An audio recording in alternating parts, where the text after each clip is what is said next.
60% of the people right now are going straight to some sort of AI application like a chat GPT. Brands are going to be more and more important, but to what ability a brand can really make an impact is going to be difficult and really hard for smaller brands. They need to become the expert in their market, and they really need to talk about everything in the market, not just like what they do and what they might know. They want to be the expert in all things related to their market. They're going to go to the LLMs because they know they can continuously refine if they ask a question. Well, what about this? What about this? And you can't do that on any of our websites or on Google. To get picked up on these LLMs, what are you going to have to do to feed the LLM?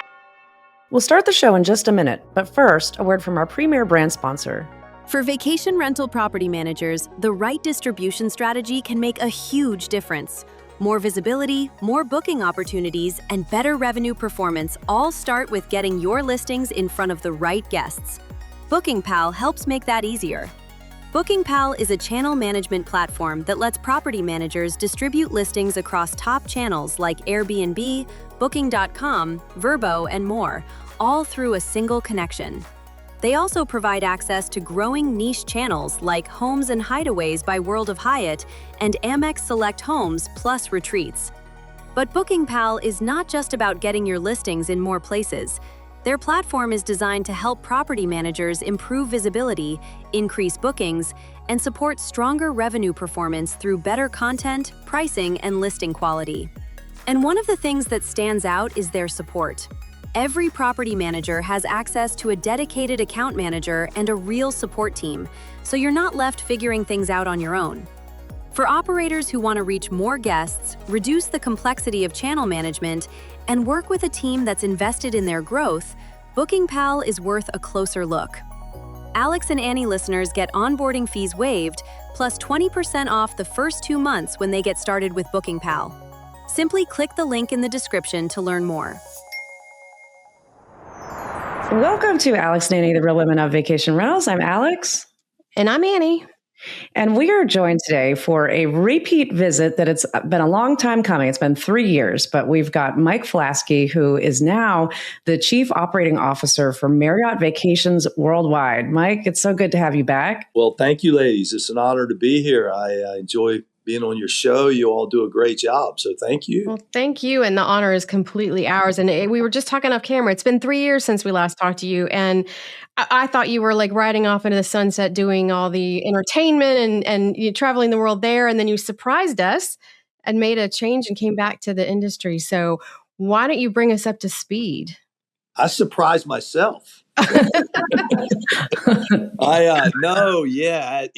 as you all may know, and your listeners probably don't, I've spent, more years than I'd like to say on camera in the industry. And, I sold my former company and I had a few years that I couldn't work in the industry. And I did. I had a really cool little entertainment company. We were doing, televised golf tournaments. We did one for Major League Baseball last November, and we've done other things around music and entertainment. And then the phone rang, and it was my dear friend Matt Averill, and Matt had been serving on the board here at Marriott Vacations Worldwide, and he was asked to step in as the interim chief executive officer, and he reached out and said, "Hey, what are you doing?" And I said, "Well, I'm doing golf tournaments, Matt, and music shows.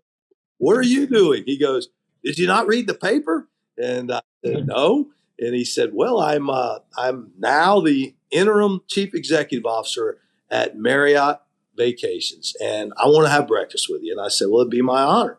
And so Matt and I, we've been great friends for many years. We worked together at Starwood Vacation Ownership and briefly at Diamond Resorts. And here we are. We decided to put the band back together since we're talking about music. And I'm honored to be serving as his president and chief operating officer. Been on the job for about 9 weeks now, and it's exciting. So that's the short version.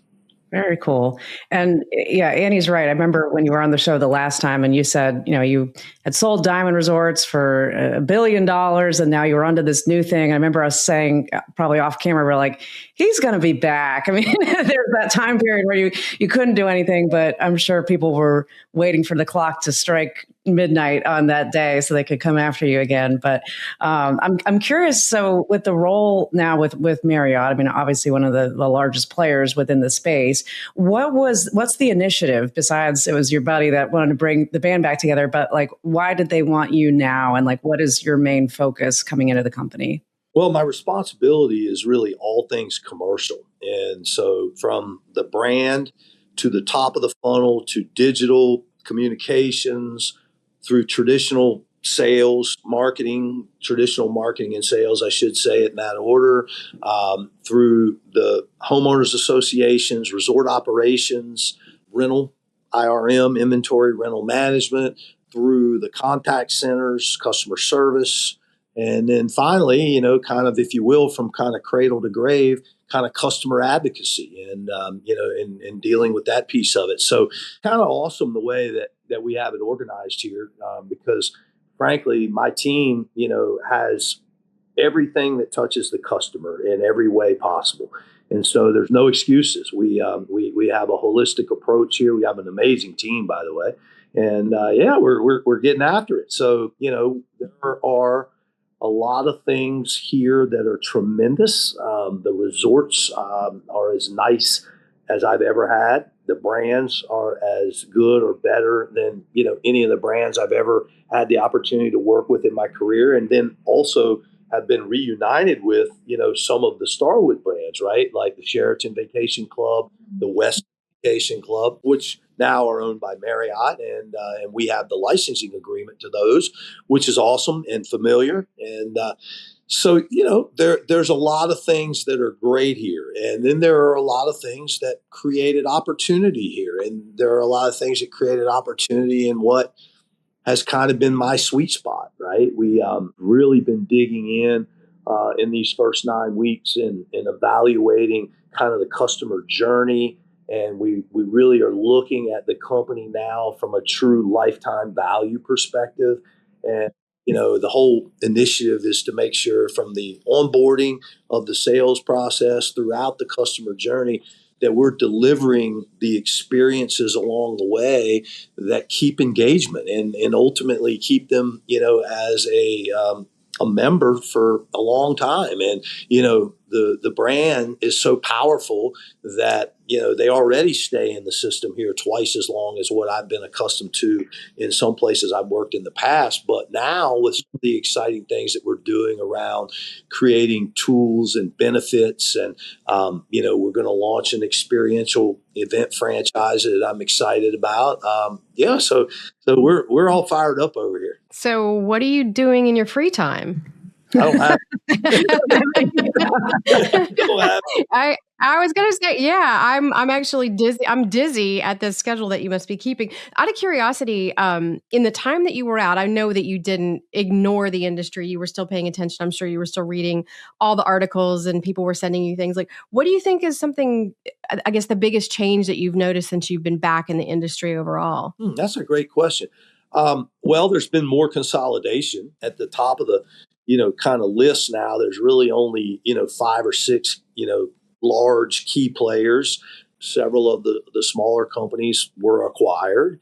And so I would say aggregation has been one thing. I think that more and more people are moving away from the fixed week, kind of deeded ownership kind of mentality. I think that the club product, the points product is a product that has certainly resonated across the system, across the industry, and certainly here at Marriott. And so I'd say those are probably, two of the, the key changes. I think the other thing, the industry's getting really proficient and really good on the rental side. The rental side, which I know you ladies come out of and are experts at.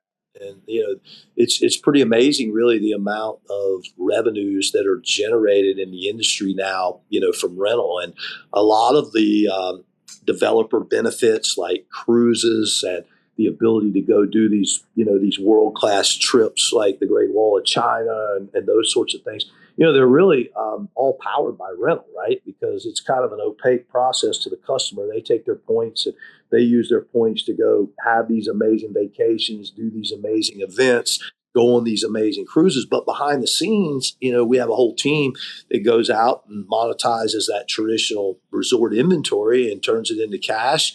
And that's how we're able to do these amazing offers for our members. Yeah. And it's interesting because it's like we're technically short-term rentals and timeshare vacation club. We're all in the same bucket, I guess you could say, of like travel and hospitality. But the difference is there's some similarities, but there are definitely a lot of differences in terms of how it's sold, how it's used. I mean, the loyalty is the biggest thing. And that's an area that, we always talk about on the show that I think short-term rentals has never gotten to that level of developing a standardized loyalty program or something that works across the board to keep it more sticky. And to this date, you're the only person we've had on the show that represents your side of the industry. But I'm curious, like, how do you guys look at loyalty long term? I mean, Marriott obviously has a lot of, history and everyone knows the brand. But I mean, how do you look at loyalty these days when there's still so many options for what people can book? Yeah, well, I mean, if you look at, I'll cut it two ways, right? I'll talk about, kind of loyalty on the rental side, then I'll talk about loyalty on the kind of owner side, right? From the rental side of the business, the Marriott Bonvoy program, I believe is by far the largest, loyalty program in the world as it relates to health space. And there's a serious affinity to that brand. And within our organization, our owners, most of them were sourced from that Marriott Bonvoy database, initially, and certainly, in the larger world, and the non-timeshare owners, there's a significant number of people out there that tap in and want larger accommodations. They want the 2-bedroom unit, they want the kitchen. And that's something that's been a little bit of a hidden thing, I think. I mean, most of the people, when they think about, rentals and resort, and they think about that kind of, product, they immediately think about hotels. Now, I actually know you ladies, in particular in Myrtle Beach, because of the whole ownership rental model, have been marketing that, for years. But the timeshare industry was behind the curve on that. And now I think the public is starting to discover, that there is a great value, the ADR for what we charge for our units and what they get compared to a hotel room, the value proposition is huge. So the loyalty program, as it relates to us, your specific question, we're lucky because a significant portion, the majority of our rentals come through our direct channels, from MI, from the parent company, which is huge, right? We still have a portion of them and a fairly significant portion of it, frankly, if you look at it in an aggregated dollar amount, that go through OTAs, go through groups, through, kind of the channels that I always in my past life, not Starwood, but, at Diamond, that's how we did it. Right. So here we get the benefit of the brand. We get the benefit of the Marriott Bonvoy loyalty program, and we have a significant presence on their direct channel. So that's how I see the loyalty and the stickiness on that side. On the timeshare owner side, it's totally different. And we've worked really, really hard in the 9 weeks that I've been here. One of the things that we're working on is recreating, refreshing, transforming. I think that's what the smart people say.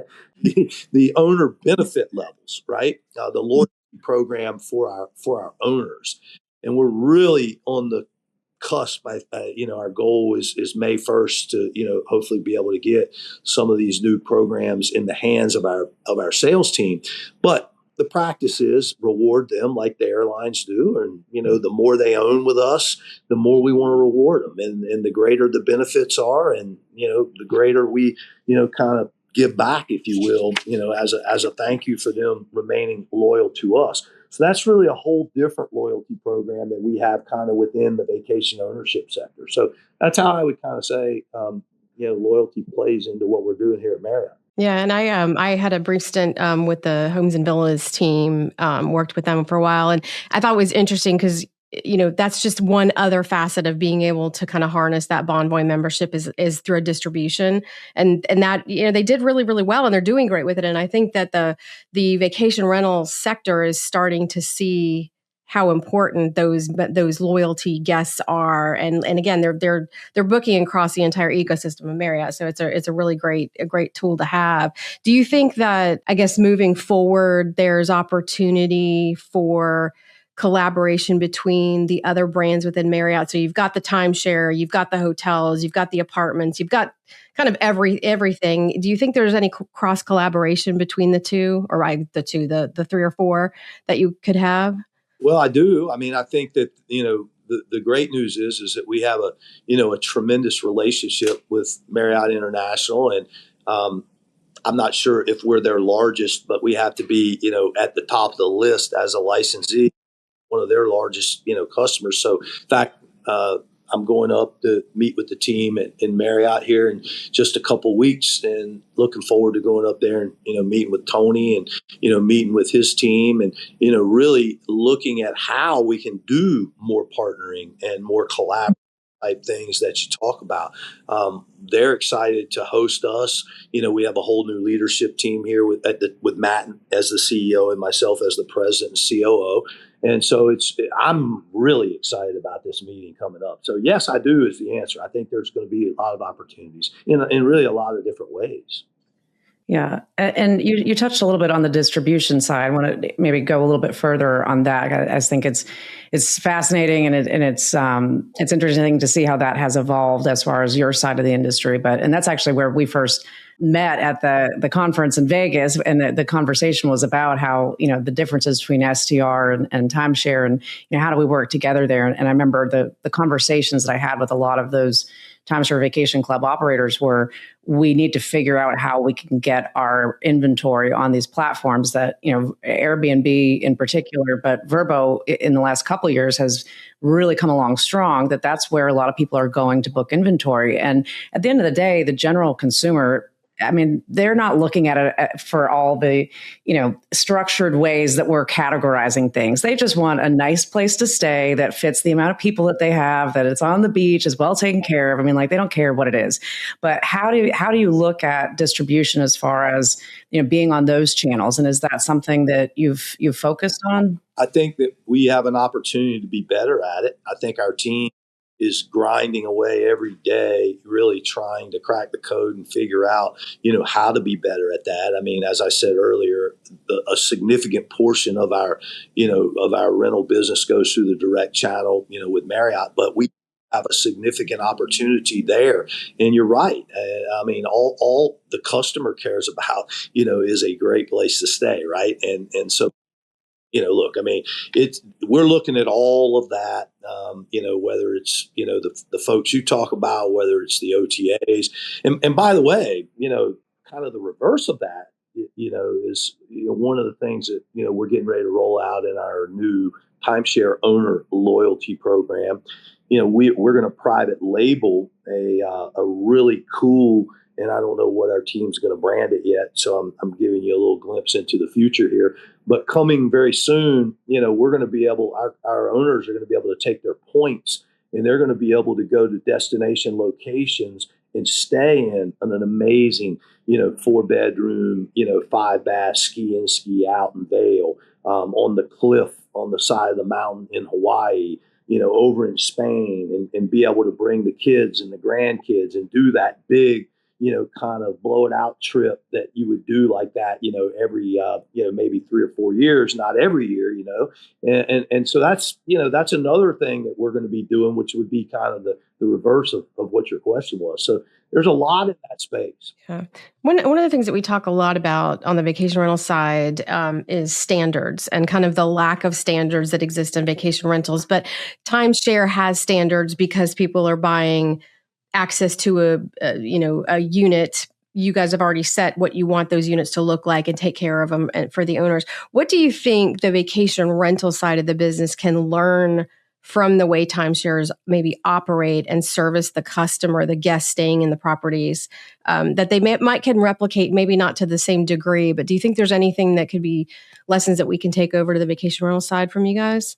Well, it's an awesome question. And, it's something that, more on the more on the timeshare sales side, we find ourselves dealing with that as an objection at the point of sale, right? Because sometimes people ask our teams, well, what would we want to buy this product for when we could maybe go, on Airbnb? And the answer to the question is, or I should say, the way that the objection is very quickly able to be overcome is that safety, number one, okay, brand standards, number two. You know what you're going to get if you have a Westin Vacation Club property. You know what you're going to get if you have a Marriott Vacation Club property. Campus style amenities, right? The ability to know that you have the built-in amenities that are there. Frankly, from a security standpoint, knowing that the keys are being changed out properly. As it relates to the linens, that there's an industry standard and that your linens are being washed at certain temperatures, and So, I mean, these are all things, and I'm not trying to be negative because that's fair. It's the answer to your question, right? Is how does that, that general independent rental world, how do they come along? And I think those are the key areas. Yeah, and no, that makes perfect sense, because I think if you're somebody who's come to Myrtle Beach and you've had a bad experience, you rented a short-term rental through a local vacation company, and then you happen to go to Broadway at the beach and you get approached by Marriott or Hilton and you take the tour, and I can only imagine. I mean, that makes sense completely, as not even just what they need to say when people kind of question it, but like it's a selling proposition, really, of like you're going to get that consistent service and quality of product. And if for some reason you don't, you guys have the ability to fix it or move them in typically a more flexible way than a vacation rental company could if they only have a couple units in one building and there's nothing comparable. So that all makes sense. And another, just from the curiosity side of things. So the timeshare vacation club sales, you guys do a great job of training your people to sell. And there's a lot of the, backwards writing on the paper and stuff like that. But any insights that you've had, because I think this is relevant to our audience, of when they're training their reservationists and their business development people, like, how do you look at sales training in general? Well, when you think about it, right, we have over 1,000 commissioned sales associates here at Marriott. Wow. And you have to have not only a standardized process to train them and onboard them, but you have to bring them back in every so often and make sure everybody is being updated so they stay within the guardrails, and they get updated as things change and that sort of thing. And so we're faced with having to scale that, right? And so it goes back and forth for a long time. Our company has done it in a centralized fashion. And what I mean by that is we have a state-of-the-art. When I tell you it's the most amazing thing you've ever seen, it is literally, I can't overstate it, where we bring every one of our new associates that are going to become sales team members for us, and we put them through a process here in the Orlando area, and we got this state-of-the-art deal. We've got the most amazing cutting-edge avatar bots that are able to sit down with them, and they're able to kind of go through just like they're talking to a human being, but they're actually a bot, and the bot is trained to be able to interact with them. And you can't break the bot. And I mean, you literally you have a human. It's got all the objections, I'm sure. yeah. But real time. I mean, it hears what you're saying, it processes it, and then it comes back, right? So it's given us through AI and technology, it's given us the ability to train our salespeople without having to spend, $700, $800, $900 on a live couple, for them to go out and learn, right? So technology has really been a big part of it. Now, where I was headed with the answer to your question is we're actually moving more now back to a regionalized model. So Hawaii will, have their training. Southern California will have their training. Orlando will have their training. Myrtle Beach and Hilton Head will probably combine and have their training. The Northeast, and so it's a lot easier given the numbers of people with the growth plans that we have, that we're having to staff up for seasonality purposes. And, you get the big swings for the summer season.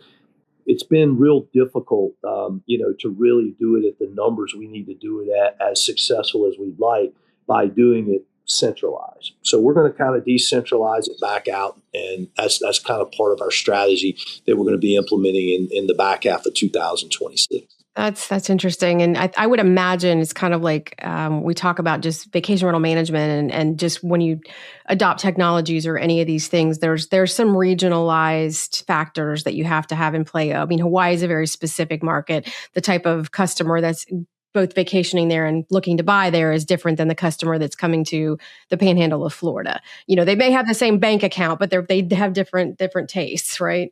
No question. And when you try to centralize it, and you're trying to bring every new salesperson from Hawaii to Orlando, to go through the training. The other thing you lose is you can only do a training module like every 6 weeks. And so what happens is that, you're kind of confined to that 6-week window, and it's a challenge because you don't get enough bites at the apple from the recruiting tree. And quite frankly, there are people that we would love to have that would love to work for us that probably can't be out of work for 6 weeks either, right?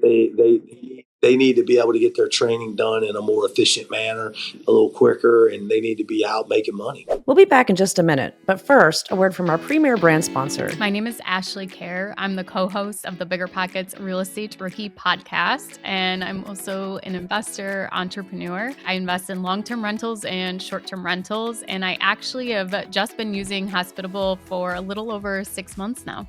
Hospitable has changed the way that I handle guest communication. I'm using the AI feature to respond, and it has definitely been a noticeable impact that guests are getting a response right away instead of waiting for me to be available, or just me in general having to stop what I'm doing to be able to respond to a guest.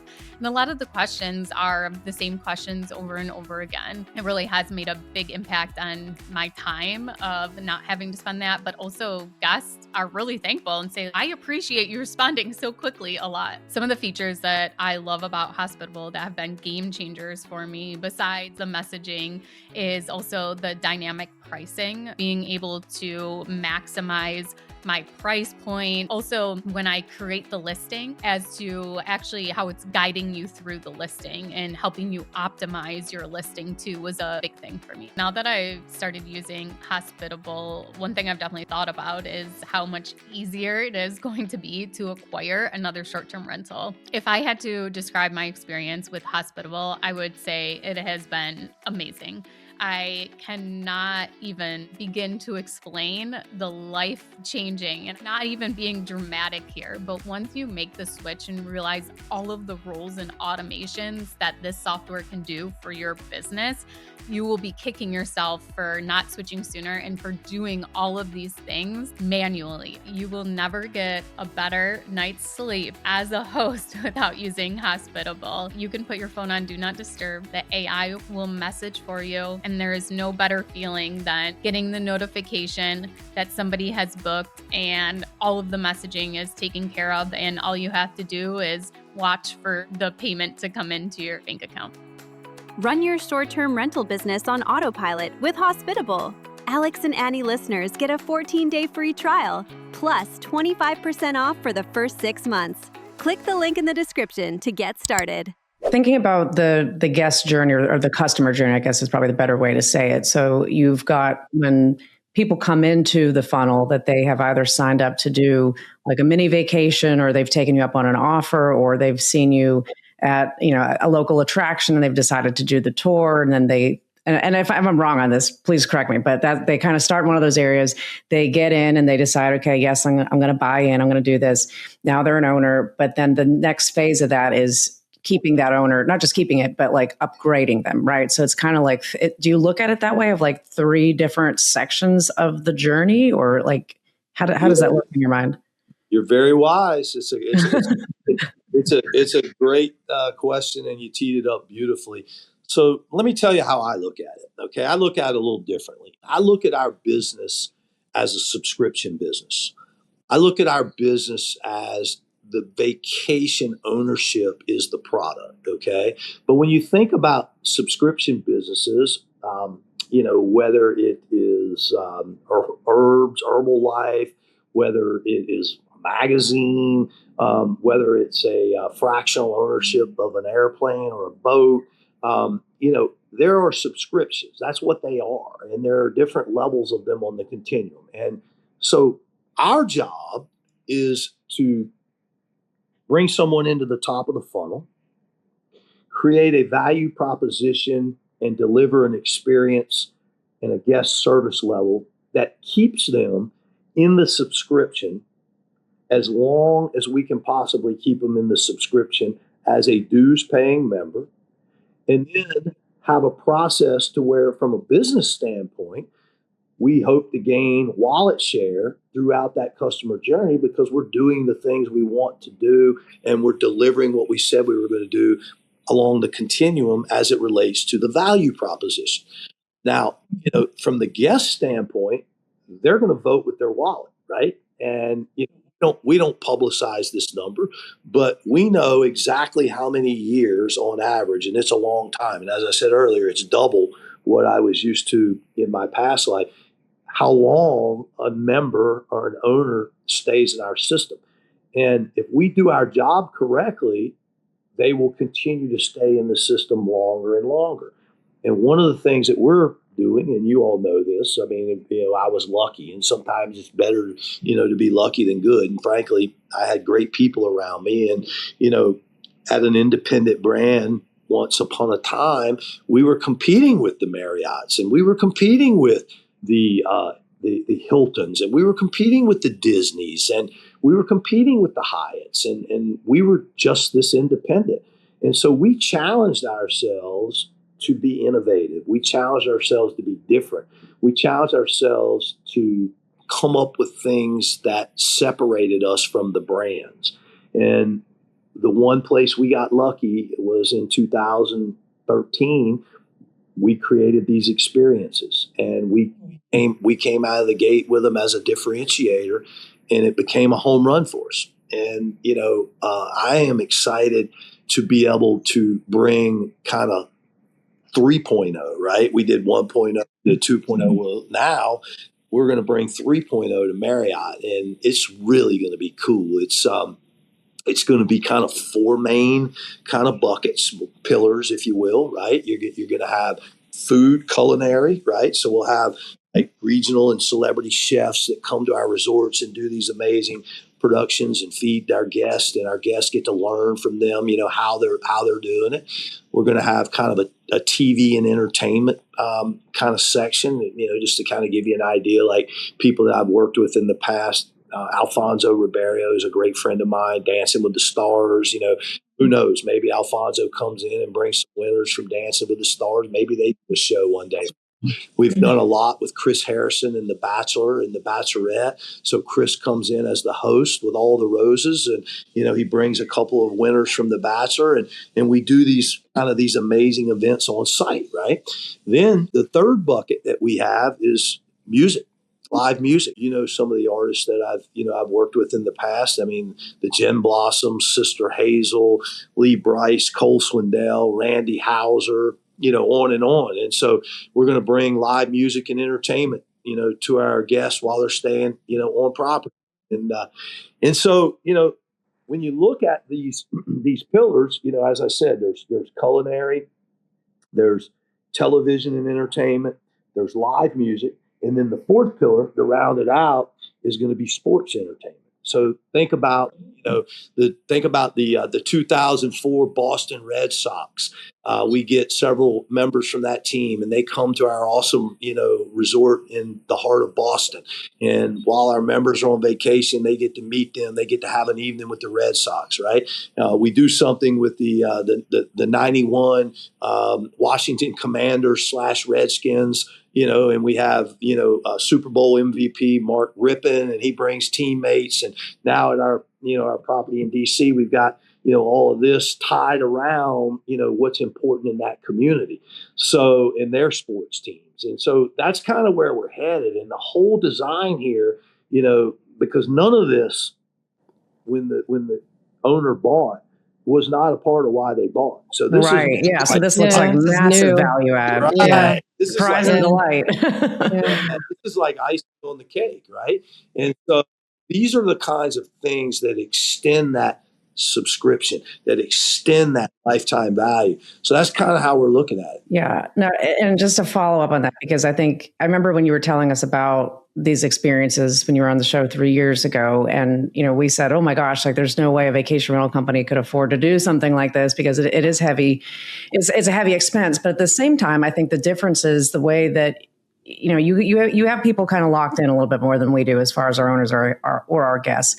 But your perspective on the lifetime value is much more honed in, and like you're really seeing those metrics differently than I think our industry does. That it's like, we hear from companies if they're doing business development that they send out one postcard and it didn't work, and so now they're just not going to do it. But it's like, it's things like that are nominal compared to what you're talking about. But it's like you have to stick with things, and you also have to understand that the cost to acquire a customer, whether it's a guest or a homeowner, is going to be different, right? But the lifetime value of that owner is significant revenue to the company. So I'd love to see events like what you're talking about, or even if it's on a smaller scale, some way to do something like that would help companies with homeowner acquisition. So let me tell you, in that vein, I'll share something with you that, obviously before I came back and took the role that I have now with Marriott through my, entertainment company that my wife runs, we actually had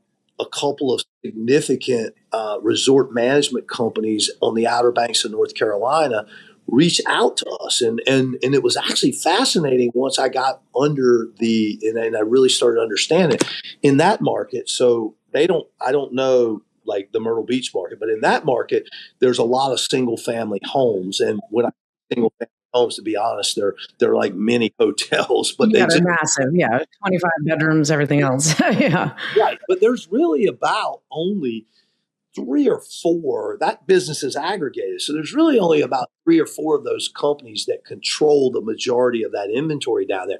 And there's really 2 customers. And I think you said it, in your opening on this topic, it's the homeowner. They're a key customer, right?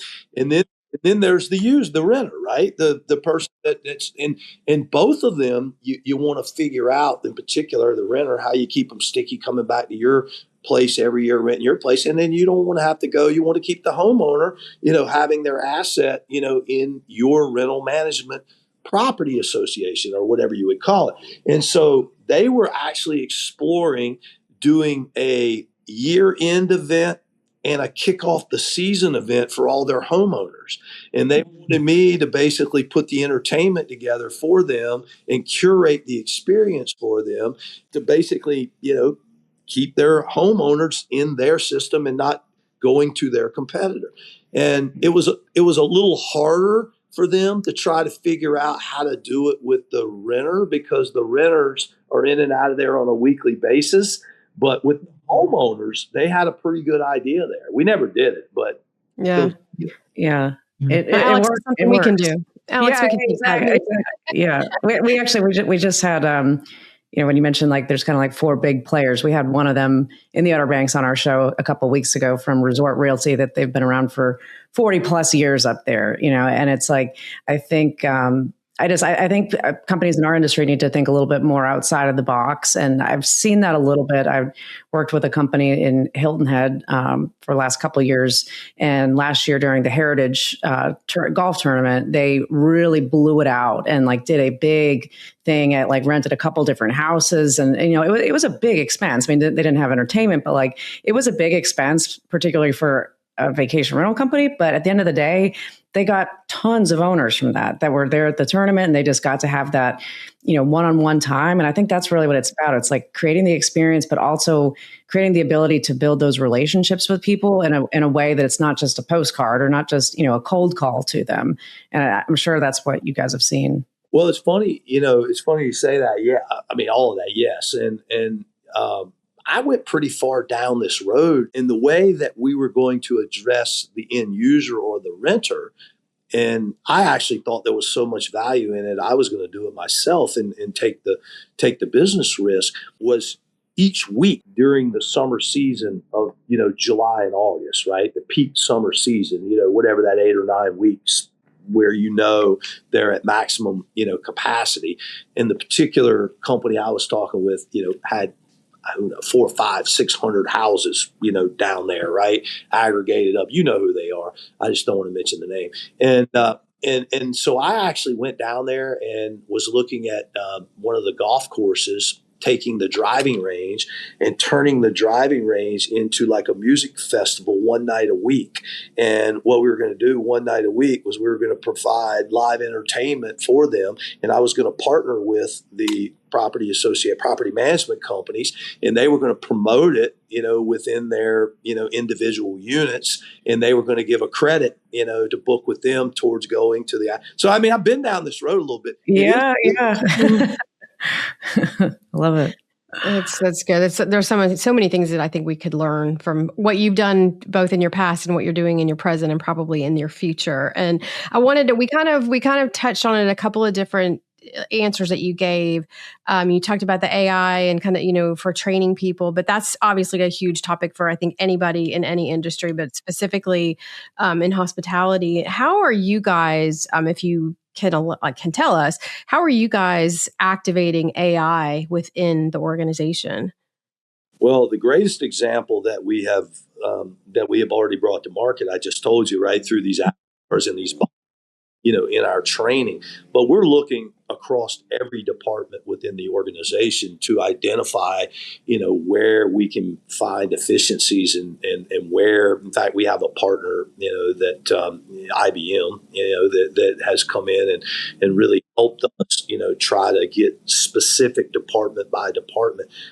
One place I can tell you that we don't have to worry about AI taking jobs is timeshare salesman. I think at the end of the earth, that'll be the last job that's still available because it's literally face-to-face, direct, But does it have to be, though? Because, I mean... Well, if the avatars get real good, maybe they can do it virtually, right? Yeah. But no, I don't know. I mean, it's interesting, Annie, and look, we are excited about what we can identify in our organization and how we can use AI. I mean, look, everybody, the Copilot and the Chat GPT and those things, it's just fascinating, what they can spit out in, literally 5 seconds. And, one of the things that you all probably know very, very well in your world, not so much in the world of timeshare because it's not traditional digital marketing like most of your rental customers, are utilizing to try to book their units. But that traditional digital market is being disrupted significantly by AI. And the whole world of, SEO and keyword search and, if you get a bad review, having desktop monitoring, continuing to write white papers and push it down to the 8th page so nobody sees it when they Google you. That world's gone because 60% of the people right now are going straight to some sort of like an AI application, like a Chat GPT. And so what people are having to figure out right now is they're having to figure out how to allocate their marketing dollars to get the ROAS that they need to get out of their marketing dollars. But more importantly, what they're finding out is they're finding out how AI is the disruptor to that digital marketing space. And in order for your product to get picked up on these LLMs, what are you going to have to do to feed the LLM, right? And so this is what people are that are dependent on traditional digital marketing. This is the world they're going through. This is the evolution that they're going through right now. And it's freaking scary for them because they don't know. Yeah, no, for sure. I mean, I know with several companies that I talked to, and that's the question that everybody's trying to solve now. Of like, a year ago, we saw, in the hundreds searches coming in on our analytics of people searching for vacation rental in a certain destination. And now it's coming in more, and some of them are kind of showing up, but nobody really knows the exact way to optimize that. And I see things from two lenses of the B2C side with vacation rental companies, but then also on the B2B side with Boom, that is a AI property management system that I work with. And, we're all battling the same thing, that we want to be, everybody wants to be there in the search when somebody's looking for it, no matter what it is. But I think what's going to happen is, brands are going to be more and more important, but to what ability a brand can really make an impact is going to be difficult and really hard for smaller brands. You're sitting on a good side of the table right now that Marriott is very established and people know to go to Marriott, especially if they're already a member. But I think that people are really going to, unless there's a stickiness with the brand that they're, whether it's pizza company, vacation rental company, timeshare, whatever it is, they're going to go to the LLMs because they know they can continuously refine. If they ask a question, well, what about this? What about this? And you can't do that on any of our websites or on Google. So it's like, you're spot on that. The digital marketing landscape has changed significantly. And I don't know where it goes, to be honest. I think it's kind of scary for everybody, but unknown at this point. As usual, Alex, you're the tip of the spear. You get it and you understand it. And, one of the things that I actually hired a company to come in that was supposed to be like the cutting edge expert last year to really analyze and explain to me, like, is this like something we could be controlling and doing better? What percentage is really disruption from AI versus us not being very good, for example, right? And it was fascinating what came back, the percentage disruption from AI, and it's scary because now your people that are in traditional media buying and digital spend, they don't know how to allocate it. The whole ROAS thing has been turned on its head. And there's a whole new norm, but more importantly, like you said, trying to figure out how to feed the LLMs. Now, luckily, what we do here at Marriott and what I've done successfully in my past life through experiences happens to be one of the things that the LLMs really like. It's a kind of a leader. It's something they pick up when they go out and and kind of work their magic. So yeah, well, I think that also that the good thing there is, like, that's where the consumer has gone. They're not so much looking for, they have a accommodation and they might have a market, but they're looking for experience. And so, like, that's where you can really capitalize. So they're going to be saying, like, where can I go to get the best experience, to go to, now that you're going to have these 4 pillars and looking for a tournament or a chef experience, or those are the kind of things. And we've seen that with customers. I think Alex and I have been coaching and working with, is that, they need to become the expert in their market, and they really need to talk about everything in the market, not just like what they do and what they might know. They want to be the expert in all things related to their market. And so it is going to be interesting to see where we go. And I don't think anybody knows at this point. I feel like we joke about it every week. There's like, in your inbox is always full with a new AI tool or expert or, some company that's opened up in the last 48 hours that can get you at the top of whatever, pillar or the mountain that you want to climb, depending on the topic. So it'll be interesting. It'll definitely be interesting. I was curious, just kind of like moving forward and looking at tourism as a whole. Globally, I think there's some challenges just with things that are happening in different areas of the world. What do you see as the biggest opportunity for tourism globally, and maybe if you just look within the U.S. moving forward, going into like 26 and 27? Well, the great news is that we're seeing a consistent flow of vacationers. We're seeing our occupancy rates where they've always been. And we have a combination of drive-to properties, and airlift, destinations. And we've been very fortunate that, as oil prices have gone up, with the, current war and things that are going on over in Iraq, that we've not really been impacted, which has been great.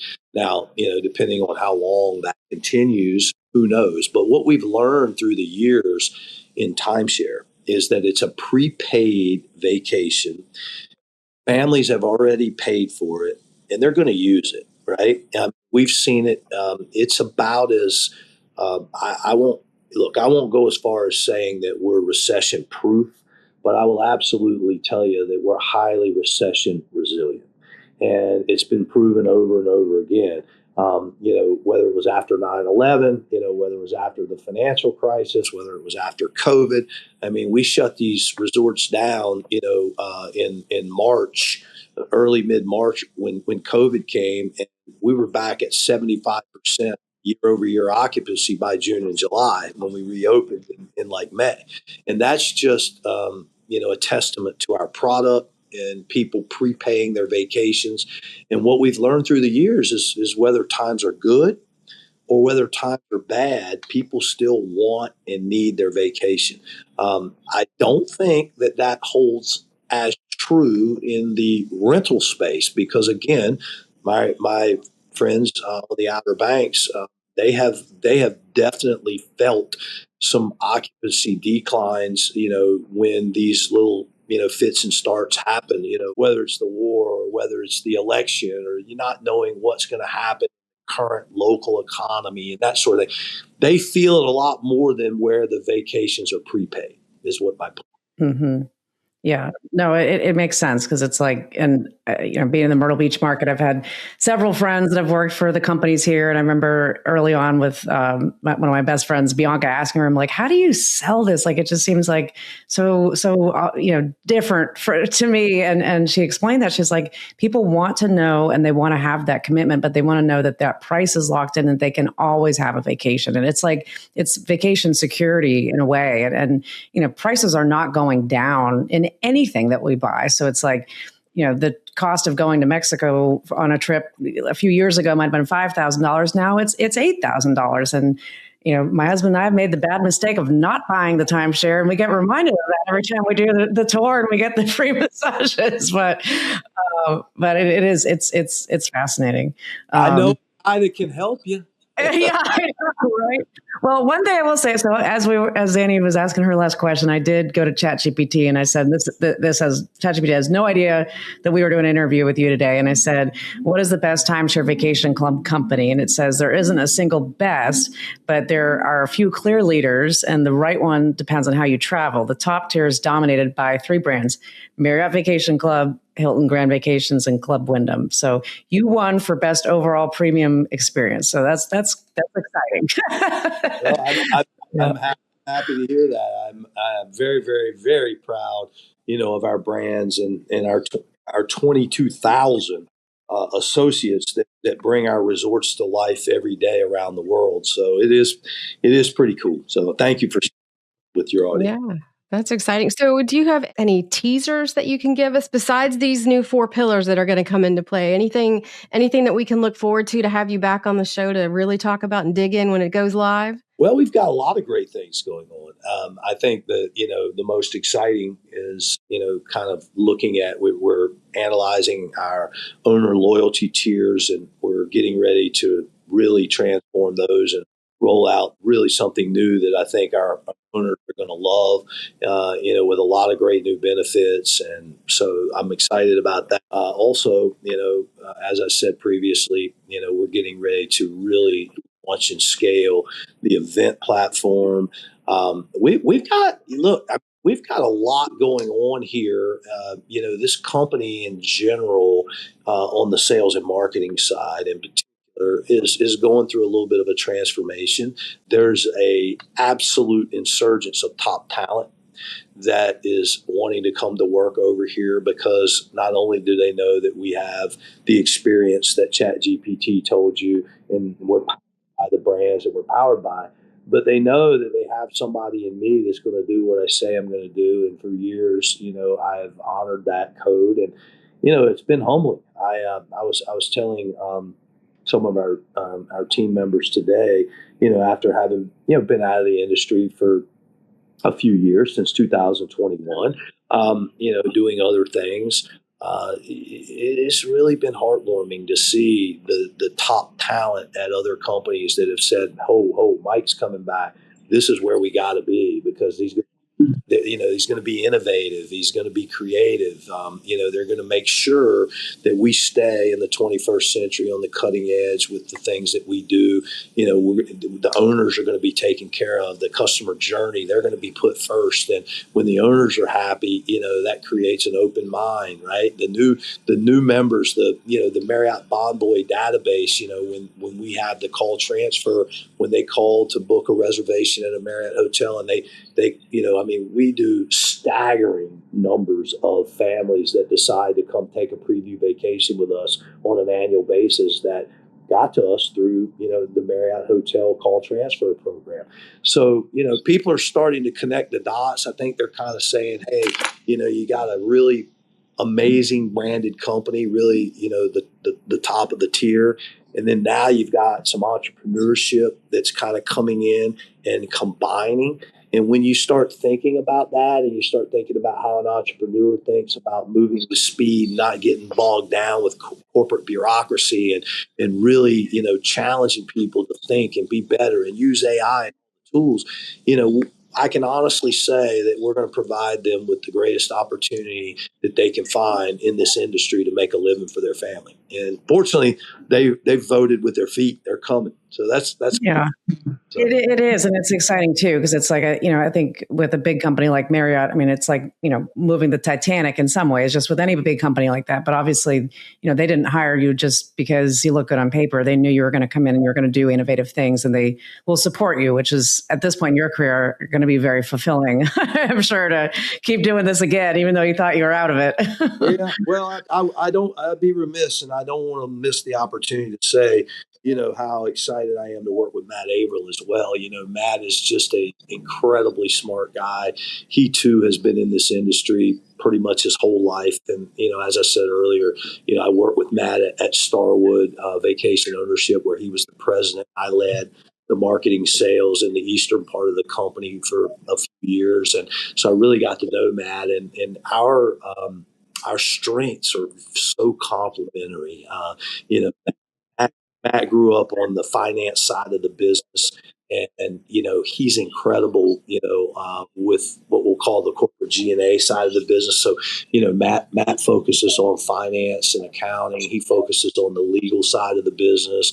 He focuses on really IT, global technology, and he's amazing at that, right? And that kind of removing that from my plate to allow me the freedom and the creativity to really go focus on the revenue generation and the commercial side of the business. And as we said in the opening comments, organizing in such a way where, I kind of have it from cradle to grave.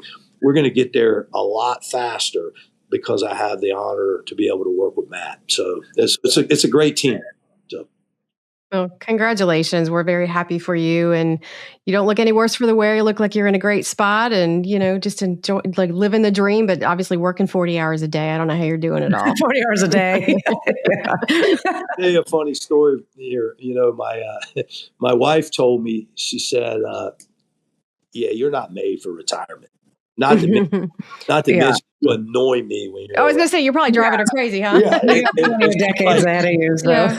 You find something to do anyway. Yeah. You know what? Why don't you go get paid for it? I'm like, right, exactly. Might as well. Yeah. There you go. Wise woman. Yeah. Yeah. Awesome.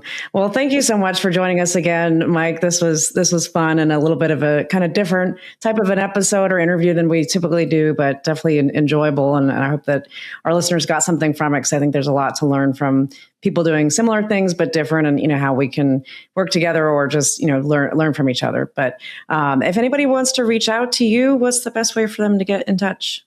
Well, my email is mike.flaskey@mvwc.com. And obviously, on social media, I'm the Vacation Doctor on Instagram.